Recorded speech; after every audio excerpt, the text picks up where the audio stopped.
A young man on acid realized that all matter is merely energy condensed to a slow vibration, that we are all one consciousness experiencing itself subjectively. There is no such thing as death. Life is only a dream. And we're the imaginations of ourselves. Bill Hicks. Bill Hicks. Life is a dream. This is a dream. You're in the dream state right now. This is absolutely no different whatsoever than the dream you had last night, and the dream you had 5 days ago, and the dream you had last year. It's a dream. It's no different. It's the exact same. It's the exact same. It just happens that now you're programmed, you're experiencing through being in a physical body, you're experiencing this dream more often of the time than the other dreams. But once you become a disembodied being, then you experience the astral plane. When you dream, you go to the astral plane. You're in the astral plane. So when you're disembodied, you're wired, the subtle body that you're in, that you're experiencing everything through, you're going to experience more of the dream state that we experience in this one by being disembodied. But now, because you're embodied in a physical body with its limitations in this particular vibration, then you experience more of this dream state than the other dreams. But you still experience those other dreams. If you become good at lucid dreaming, you could spend as much time there too, and it could actually wind up feeling like you're more in the dream in that dream state than in the waking state.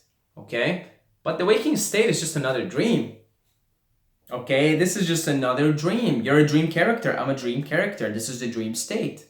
Hello, pinch my cheeks, pinch your cheeks. That it's a dream. It may seem solid to you, but it's a dream.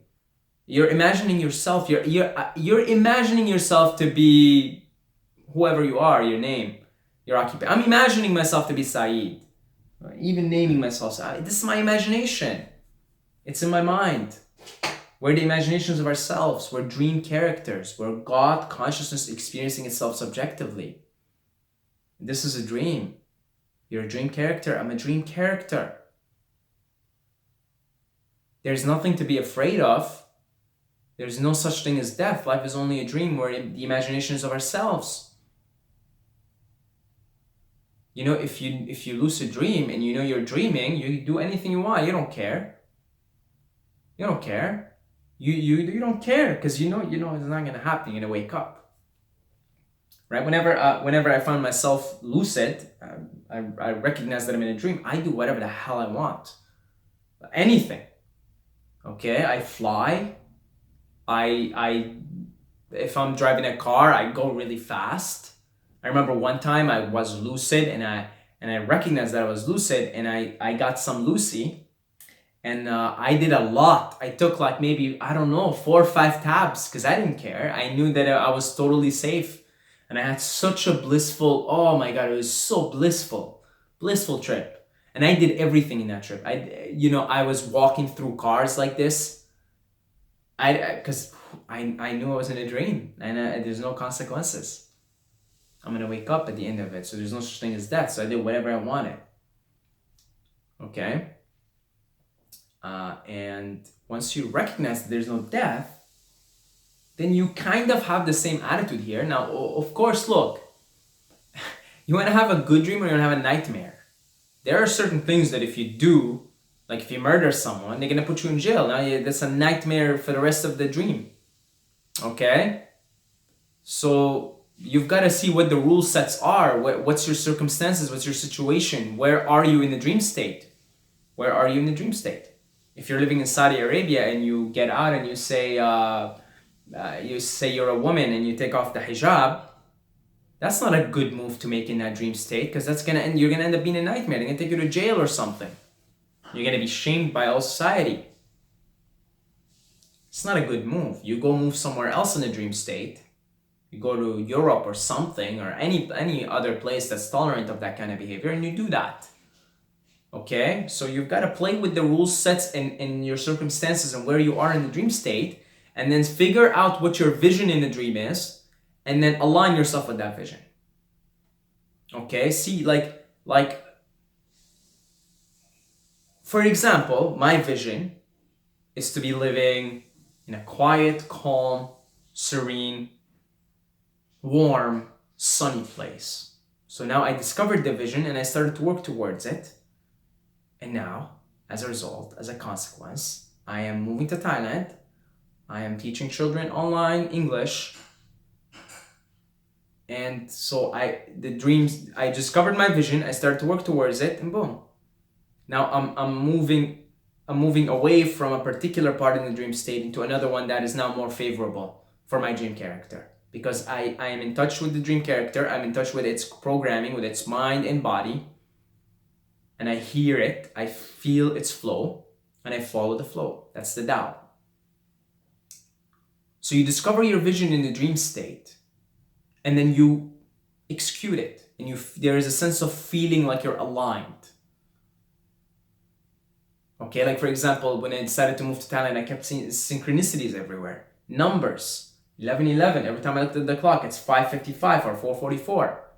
Then I know this is an authentic decision. I'm following up my dream character's inner vision. Okay? Like I said, it's not a wise thing for a woman living in Saudi Arabia to take off her hijab. Oh, there's no consequences, right? I watched this idiot talk about life being a dream. He said there's no consequences, so I really believed him. And now I'm shamed by my family, and they're taking me to jail or whatever. No, what you do is you discover your vision. You say, well, I want to do this, so let me figure out a way to move out of here. And then you do that, right? You move to another area in the dream state. But this is a dream. This is all a dream. It's not to be taken too seriously. Nothing is to be taken too seriously. The only reason we take things seriously is because we're gonna die. We think this is it. This is the end of us. No, you're just God consciousness sitting back and watching a movie. Okay, that's what's happening right now. I'm God consciousness and I'm watching this movie, and this movie called Saeed Mobile. That's the name of the movie, right? That's the name of the character. I'm just watching it. Oh, here he is speaking. Oh, here he is wearing a white shirt. Oh, here he is showing other dream characters that they're fake and he's fake. This is all just a movie. Oh, we're watching. Oh, cool. Just like you're in a movie. Okay, what happens when you're done the movie? You're done. You leave the theater. Okay, when you die, you're done. That movie's done.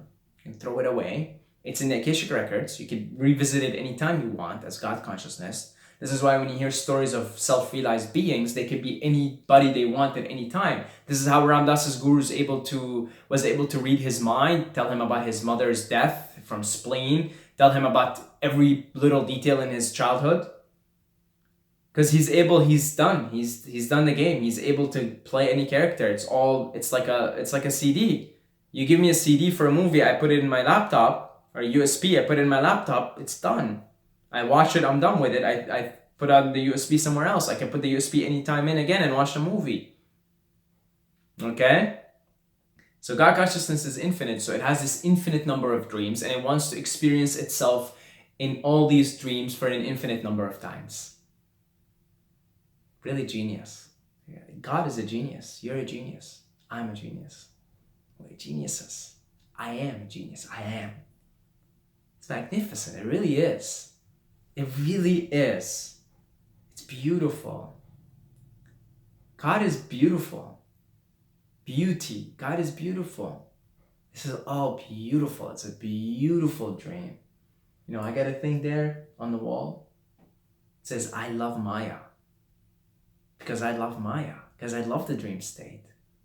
Why else did I create the dream state if I don't love the dream state? Of course I love the dream state with all its bullshit and all its glory. Why else did I create it? And I feel this sense of love for Maya. Everything that is Maya, illusion, the dream. Oh, I love it. I created it for a reason because I wanted to be in awe of myself. Because if I'm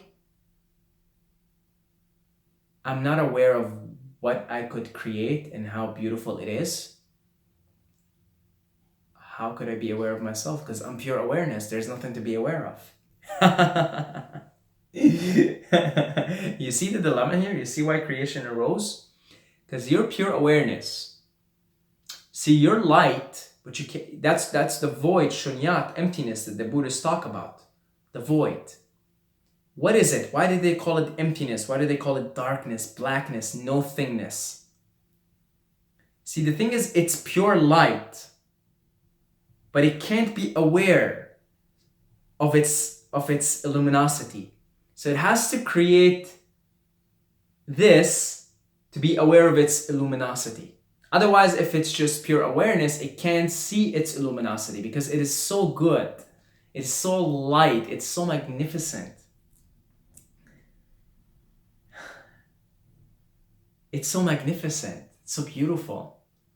But the dilemma is that it can't see that by just being it. So it has to create all of this. So then it sees a beautiful tree, a beautiful sunrise, a beautiful sunset. Says, wow, wow, wow, this is beautiful. And that's a recognition of your own beauty because you're all of it. You're creating it in your mind. That's a recognition of your own beauty. Had you not created creation, you would be this beautiful, wonderful thing, this pure light, except for you wouldn't be aware of it, right? A finger can't touch itself. You see, like I could try to touch this part of my finger here with the tip. I can't do it. I can't do it. Can't do it. No matter how much I try, the tip is never going to get there. It is never going to get there. Just not going to happen. Not going to happen. Same thing. You're pure light, you're pure consciousness, pure beauty, pure love, pure magnificent. But you can't. The problem is how can you be aware of it? So you say, but I'm really smart. I'm intelligent. Let me imagine this game, and let me imagine myself in all these different variations, and let me be in awe of myself. So one of the highest states of consciousness you could be in is a state of appreciation. This is why gratitude is so powerful. You appreciate. Thank you, sun. Thank you, trees. Thank you, beauty. Thank you. You see something beautiful. You revel in it. Beautiful music. Thank you. Thank you. Appreciation. It's one of the highest states you could be in a dream state. And the dream state there are laws in it. Karma is one law in the dream state. Gratitude, faith. Had ye but faith, you could move mountains, Jesus said. There are certain laws that work within the dream state. And gratitude is one of them, appreciation. Because God consciousness wants to appreciate itself, wants to appreciate its creation, wants to appreciate its beauty. So when you say thank you, you're really thanking yourself. And then the way you program the game is whenever you're thankful, good things happen, let's say. Pleasant things happen. Pleasantness takes over your life in every way. And the karma is the same thing. If you are a compassionate being to your other parts of you, this is the way the game works, folks. I mean, really, it's just the way it works, right? So in a dream state, the way the dream works is if you're a compassionate being, you do compassionate, loving things toward other sentient beings, you get points, good points. The man upstairs is happy. You. Okay, the lazy, no thing, watching the movie, creating the dream state, watching the dream, the movie unfold, is happy. That's the way it's programmed. And if you're a douchebag, if you're a bitch, well, you get bad points, negative karma. right? Papa, they call it in Hinduism. The punya is the good karma, papa is the bad karma. And then you suffer the consequences, plain and simple. So an example is the way we treat the nature, because nature is us. It's me, it's you. We treat it like shit. We feel like shit as a result. Look at the state of human affairs, state of human health, human mental well-being. It's deteriorating, continues to deteriorate, because we continue to treat the planet like shit, so we feel like shit. The way it works, that's the karma. It just works like that. If you treat the planet well, you feel good. You know, if you're living a holistic, naturalist lifestyle, you feel vital, amazing, beautiful, wonderful. You know, it's like because you're compassionate to the other sentient beings, the other animals, the trees, the plants. So you've got to understand that you're inside a dream machine, and it goes on for infinity. There are an infinite number of dreams playing and will be for infinity. Because you're an infinite being, incapable of anything that isn't infinite. Plain and simple. And it's perfect. Every dream state is perfect. Every USB you put on and play, it's perfect. It's done. It's done. It's done. Free will is an illusion. Your dream is already predetermined. Your dream, everything in your dream is already predetermined. Predetermined. It's done. It's like watching a movie. I just watched Fellowship of the Ring. I'm going to make a video on it. Right? I mean, I can't change the Fellowship of the Ring. It's already done. I'm watching it. From minute 0 to 3 hours, 48 minutes. Okay? I mean, the last 15 minutes is just the credits. I actually sat down, listened to the music. I didn't go all the way through, but the music is beautiful. What am I going to do? Sit there and be like, Gandalf, you shouldn't have turned around. You should have just, I can't change it. Gandalf was a little reckless. All for a good reason, mind you. See the perfection. It's a perfect, because then he had to be reborn again. But if he wasn't careless and reckless and he turned around before the Berlog already fell, he wouldn't have fell and died and been reborn as Gandalf the White. See how it's the same thing with our life. Everything that happens to you is perfect. It's working towards the common good of all. You see? So, but I can't change it. I can't change Boromir trying to take the ring from Frodo and then dying. That scene got me again. I cried every time. Okay? Boromir. I love Boromir. And I can't change that. I can't. It's done. It's a done thing. Same thing with your dream state. This is where acceptance, appreciation, gratitude, accepting what is one of the highest states you could be. That's what Buddhism tries to get you to accept what is. Same with Hinduism. And if you do Ashtanga yoga, you have to practice contentment before you even start to meditate or anything. You have to practice this way. You see this a lot. You usually associate this with good vibes, right? Because gratitude, appreciation. So at the end of the day, this is the dream state that you're in. This is the situation you find yourself in. Make the best of it. Enjoy it. There's nothing else to say.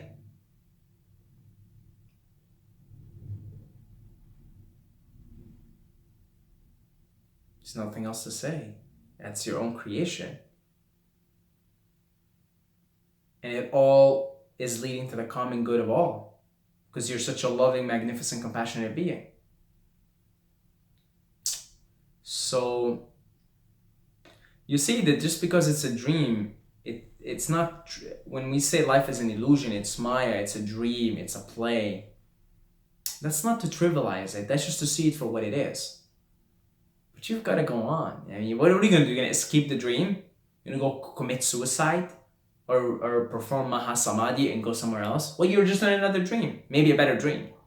Still another dream. So in other words, you are in the dream state. You can't escape the dream state. Even Buddha, when he got enlightened, he reached nirvana, he came back. Everybody comes back eventually. Because everybody you want to experience the dream. And then when everybody's done with the dream, Shiva destroys the world. And then you go through another amnesia and the game resets. It goes on for infinity. So you better damn well get used to the dream state and treat it as if it's real. Treat it as if it's real, because you're always going to be experiencing dream state. When you get enlightened, you'll hang around there for what seems like eternity until everybody gets enlightened in the game. Then the game resets. Okay, enough with this. Thank you to all the Patreons.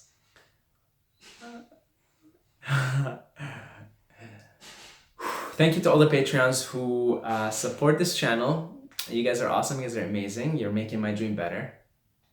Hopefully I'm making your dream better too, so we can all get punya points, good points. So we can have better dreams in the next dream. That's the way it works, right? And I hope to all the people who are experiencing bad dreams, even though my prayers won't really do much because it's already predetermined, but I genuinely, from my heart, maybe that's what it needs. Maybe prayer is something we're inclined to do because that's the way the dream state works. Is certain players in the dream have to pray for other certain players, for those players to have better dreams. So I pray, because thank God, with all my appreciation, I'm having a good dream. I pray that anybody who's having a nightmare is to wake up soon, make it better. Let's all finish up the game, and then we'll see what happens. We'll reset, we'll play again. There's only one of us here. So thank you guys, to all the Patreons, for supporting. If you'd like to support, make my dream even better. Make my dream reality. I'm trying to do this full time, but I can't right now. The finances don't help. Don't help unless you guys are gonna do something about it, okay? But yeah, okay, all right. Until the next time, may the force be with you.